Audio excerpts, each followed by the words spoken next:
In today's video, I'm going to share with you how I am doing with my medicinal herb goal. So this only makes sense if you've seen my past videos, which I'll link in this video in case you want to check it out. I created a goal earlier in the year to grow 5 different medicinal herbs because this is a very busy season of life for me, and I knew that I would not be able to dedicate a lot of my time towards the garden this year. So I purposely grew things that were lower maintenance, but I can't just give up growing things because it's just something that I feel like I am made to do, and so I need to create time for it somehow. So that is how I kind of came upon this goal, and I want to share some of the things that I have learned along the way, and you can track my progress with me and hold me accountable. Welcome to True Freedom Permaculture, where I show you all the tips and tricks you need to have a green thumb, even if you weren't born with one. Alright, enough blabbing, let's go out to my garden and check it out. I'm going to show you the good, the bad, and the downright ugly.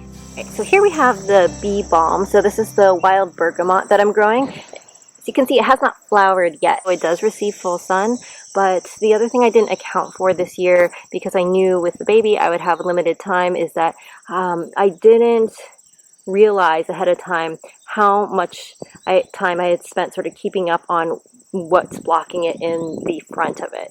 So this was partially blocked. I came in here the other day, now that my child's on more of a napping schedule, let's say, I was able to come in here and do some weeding, and that really, I think, made it so that these plants are more in full sun.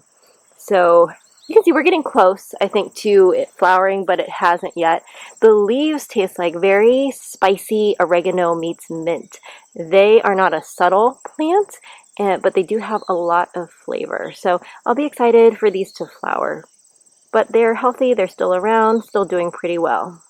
Here's my echinacea and a raspberry, yay!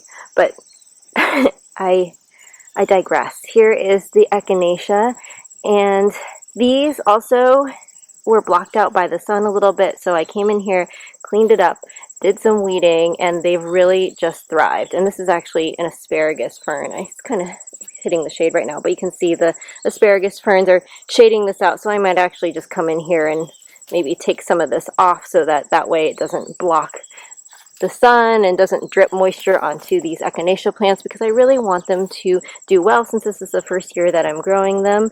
But the leaves are quite huge and they're a really nice, bright, I would say medium green color. And I actually have 3 of them in here. So every so often I do just have to go in, because I have a lot going on in here, and come in and just kind of like pull what I don't want growing around it and clean that up a little bit, but you get the idea. But yeah, so I can also tell that as these leaves become more pointed, you can see this one here, as opposed to, let's say, some of the leaves that are lower down. I'm trying to show you a good side-by-side comparison. So they're still pointed, but they get like longer and skinnier the closer they are to the flower bud. So I'm also, like the bee balm that I have growing, I'm hoping that these will flower soon, because I think that their flowers are just magnificent and they make me so happy. So here's the chamomile, and you can use the leaves too, even though usually what we use are the flower buds. But the chamomile, now this is the one where sort of lack of thriving, and it's not the plant's fault, it's my fault.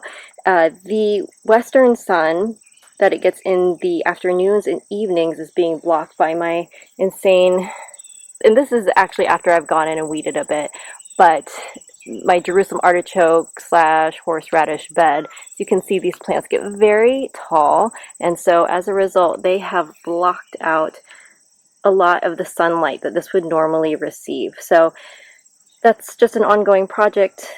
You know, it may or may not happen this year, which is okay, but I'm going to try my best to get this cleared out, so then that way these plants receive more sun and they flower, because I am hoping to harvest the buds for tea, because I do tend to drink chamomile tea quite a bit in the evenings, especially in the colder months.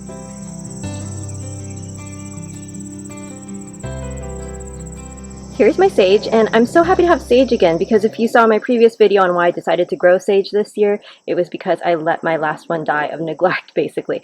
So can see I think it looks really healthy. It's doing well. I try to give it full sun. We're doing some work on our house, so I've had to move the herb plants to a different location when they normally are, but I'm still trying to let it receive full sun because it likes those conditions. So I'm going to start pinching it off, probably drying some because I seem to have an excess of it. So that way I make sure I have plenty for winter cooking. These are my lemon balm plants, and I have, as you can see, 2 of them, and the one on the left looks bushier. This is to sort of show you, you might have heard of like pinching off the tops. So if I were going to do that to this one, I usually just use my fingernail and I just kind of pinch it off like that. But what that does is that it encourages this kind of sturdier growth. Now, I do think that you can overdo it because what I noticed, at least with these lemon balms, is that they do require good air circulation because they are a little susceptible to disease a little bit. So you can see here, yep, see the kind of like browning of the leaves.